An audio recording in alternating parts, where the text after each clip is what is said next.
Hello, welcome back to the Villa View. It's time for a match preview for Villa's game at home to Newcastle on Monday night. Max, good to have you on again. How are you, mate? I'm really good. How are you? Yeah, well, got some problems in my life at the moment, Max, as you've probably seen on social media, but I'm trying to navigate my way through them. I'm looking forward to just being at Villa Park and forgetting about the other stuff going on, to be fair. Yeah, it's not great, is it, mate? But back at Villa on Monday. It's been a while, isn't it? When was it? What was the last home game? Liverpool. Feels like ages ago. That does. Yeah, I mean, obviously we did the preview for Wolves, didn't we? Together, we'll probably try not to talk about that game too much, but there's obviously mitigating circumstances to it. So we've ended up losing three on the spin. Newcastle have won 2 on the spin all of a sudden, and they're looking like a little bit of a form team in the Premier League now, and it's a must-win game, isn't it? It is. I think it was a bit of a funny one with Newcastle because when Bruce came in, I don't think Newcastle fans were particularly happy, and you can kind of bring that back to Rafa Benitez. If you're going from Benitez to Bruce, it's not on paper, it's not the most brilliant sort of swap, but no. You've got to be fair to him. He's done well in the last few games, going to West Ham and getting a good result. They beat Man United, beat Tottenham away as well. That's not easy. Fair play to Bruce. He's got them playing some decent football, and you know it's a big game because you've got to be beating the teams around you. And Newcastle at the end of the season, they probably most likely will be around us. So it's a big one, especially at home as well. You've got to be looking at 3 points. So it's going to be tough. It's going to be really tough, but I'm looking forward to it. Yeah, I mean, like you say, Bruce, obviously not the most popular appointment. He's replaced someone who the fans absolutely loved, kind of the reverse of what we did, because our fans were growing a bit tired of Bruce, and we've ended up with a manager that everyone loved, particularly the second half of last season. So it's different situations, but like you say, they've got some good results. They've got a bit of momentum now, which is important. Whereas I think we had that before this 3-game run. We had maybe a little bit of momentum, and now we don't have it. So they're quite solid at the back as well, and we've scored a fair amount of goals, but we've spoke about it before. Up front, it doesn't look quite there still, and they're the one thing they're good at is that they're pretty solid defensively, aside from getting thumped 5 by Leicester. What have you made of Newcastle in general under Bruce? Because 3 at the back was something we didn't really see at Villa, was it? But it seems to be working for Bruce now at Newcastle. Yeah, I think his centre-halves are chipping in with especially a few goals, which is a bit of a funny one. I think a lot of set pieces they've scored from. I think 4 of the last 5 or some ridiculous stat like that have been set pieces. So you know he likes the centre-halves. You know, like you said, they're playing 3 at the back now, and I did a little bit of research on Newcastle. They've brought their full-backs into the game a lot more recently, like Yedlin on the left and Willems on the Yedlin on the right, Willems on the left. They've got them more involved. I think Yedlin scored in their last game, so they've got more involved. Yeah, exactly. So there'll be a threat on the counter, getting down the wings as well. And like you said, us going forward isn't brilliant at the moment. Hopefully Wesley getting that boost from going away to Brazil, that'll give him a little bit of a boost going into Monday night. But going forward as well, they've got a lot of pace, which worries me a little bit. I know Saint-Maximin and Almiron haven't been fantastic this season in terms of goals, and Joel Linton as well. But I think I was watching the West Ham highlights just in preparation for this, and Saint-Maximin found himself through on goal at least 3 times. Yeah, I know he didn't finish them, but that pace, whatever happens, it is scary when they're running at you as well. So it's going to be an interesting one in terms of, you know, tactically, but yeah, it's going to be a bit of an interesting one. I tell you what concerns me: the front three that you just named. I think they've got 1 goal between them. For Newcastle, since they've all been there, I think Almiron hasn't even scored for Newcastle yet, and he's been there nearly a year now. So those 3, I think Joel Linton at Spurs is the only goal, if my memory serves me correctly. That always to me feels dodgy when someone's rocking up to Villa Park and they haven't scored. You know, you can almost bank on Almiron getting his first goal against Villa, can't you? Yeah, probably. I don't know if this is a sensible comparison, but Saint-Maximin as well as Almiron sort of reminds me of Adama Traore when he was at Villa in terms of they're very fast. I just don't see that end product is there. And now I've said that, you know that either of them front 3 are going to bag a goal, like you said. So it is a funny one. I think it'll click eventually with them. You know, they're good players, they're quick, they're strong, but Joel Linton was £40 million as well, wasn't he? And people are getting on Wesley's back a lot. And I think Newcastle fans are probably doing the same with Joel Linton, so it'll be interesting to see how he performs on Monday night. I think with Joel Linton, I think he played in Germany more as a wide player, yet he's been bought as an orthodox number 9, like the big hitter up front for Newcastle, so he's perhaps suffering from having to lead the line, which isn't really something I think he did much last season. I'm sure he played more from the wing, but you expect, well, I mean, we expect goals from Wesley at 22 million, so you spending 40 million on a number 9, you definitely expect goals, don't you?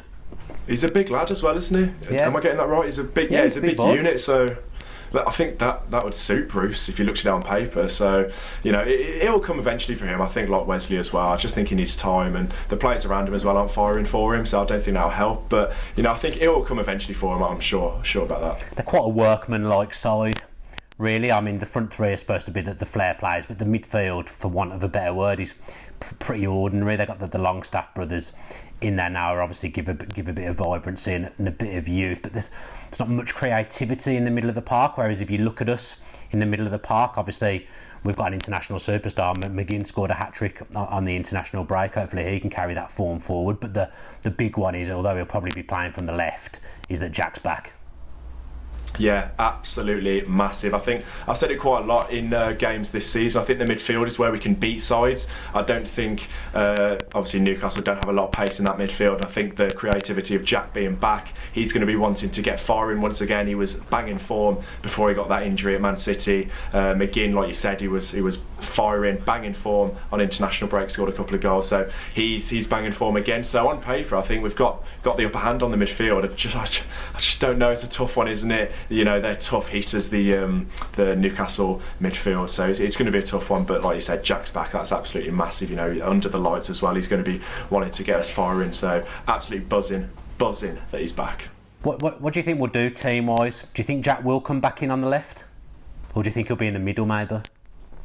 I don't see why you'd change it. I think I'd keep him on the left.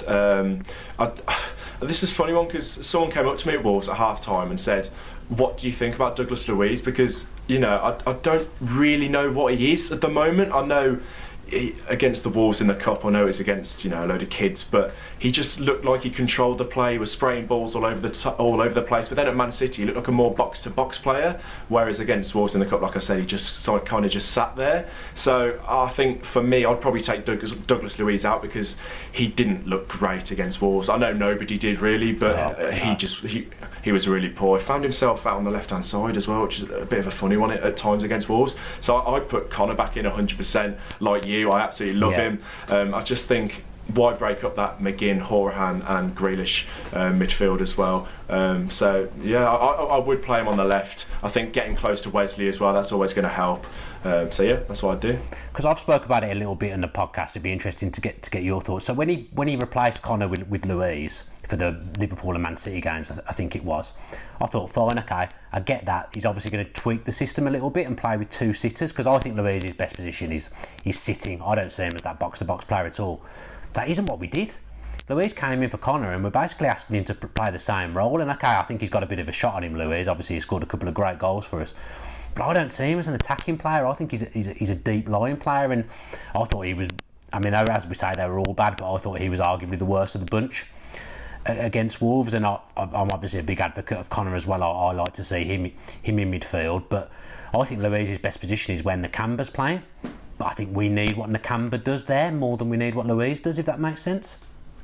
Yeah, I'd probably agree with that. Especially, you look on paper, Newcastle at home. You can't really use that to sit midfielders Nakamba and Luiz. I just don't think you can afford to do that. I think if you play Horahan, him getting forward as well as McGinn and Jack and whoever plays on the wing opposite Jack, I think that's what we need to do. We need to go and take the game to Newcastle. It's a game we need to win.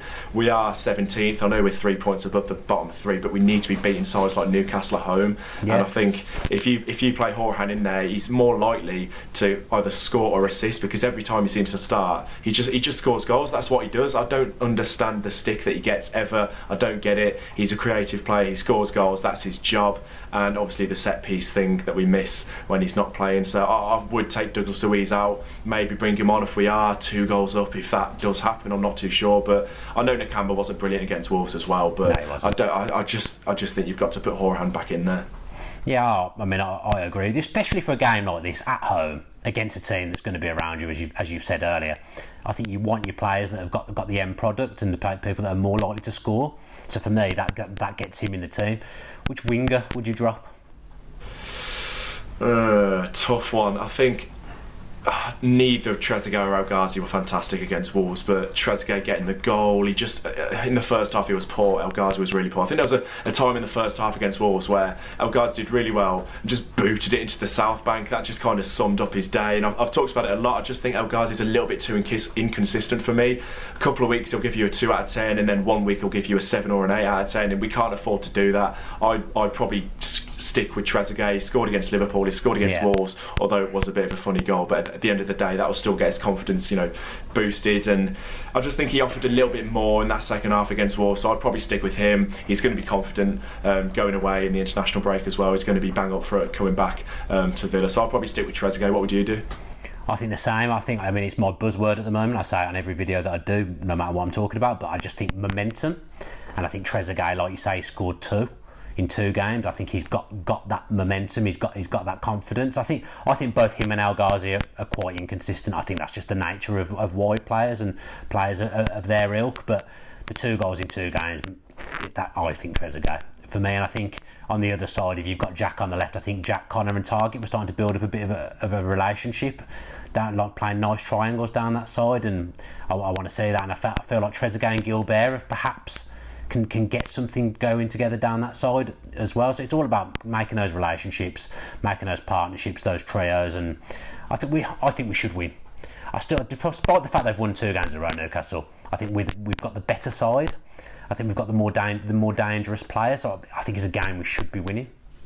Yeah, I think we'll be bang up for it as well. I think the only positive I can sort of take from Wolves is that there'll be a reaction. Dean Smith hasn't hidden from the fact that he gave them a bollocking at half time, at full time as well. He wasn't going to mess about, and the players will be bang up for it now. I think under the lights as well. It's a massive cliche, I know, under the lights, but we're going to be up for it. Hopefully the atmosphere is going to be absolutely rocking. I don't see why we can't get a result. There's going to be a reaction. Hopefully the players can just step up. And like I said, it is a game we need to be winning. It's a game on paper we should be winning as well. So it's going to be a tough one, but I am a little bit confident, which does worry me a little bit, but there you go.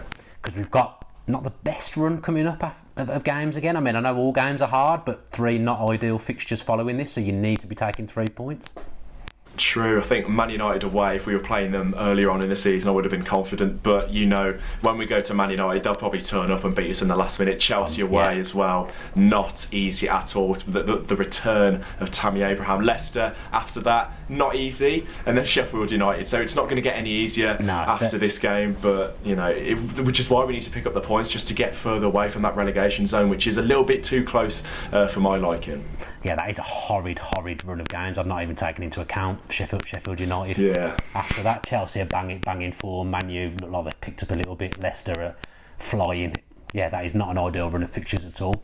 You talked about the return of Tammy Abraham. We've got to talk about the elephant in the room. I'm surprised it's taken us this long to get there, to be honest. The return of Steve Bruce. I don't know what your thoughts are, but I'm of the opinion of just booing him and stuff like that is exactly what... One, it's exactly what he wants. 2, I don't think it paints Villa in a great light, or the Villa fan base in a great light. I think that just gives him the ammo, and post-match, the last thing I want is Steve Bruce talking about the dog's abuse that he's been given and the fact that they've come to us and won. It fuels the fire. For me, polite round of applause. Thank him for what he did and move on. Yeah, I mean, I'm going to be totally honest. I don't really care about Steve Bruce coming back. Obviously, it's a talking point. That's probably why it's on Sky Sports, because of the whole return of Steve Bruce thing. Yeah, possibly.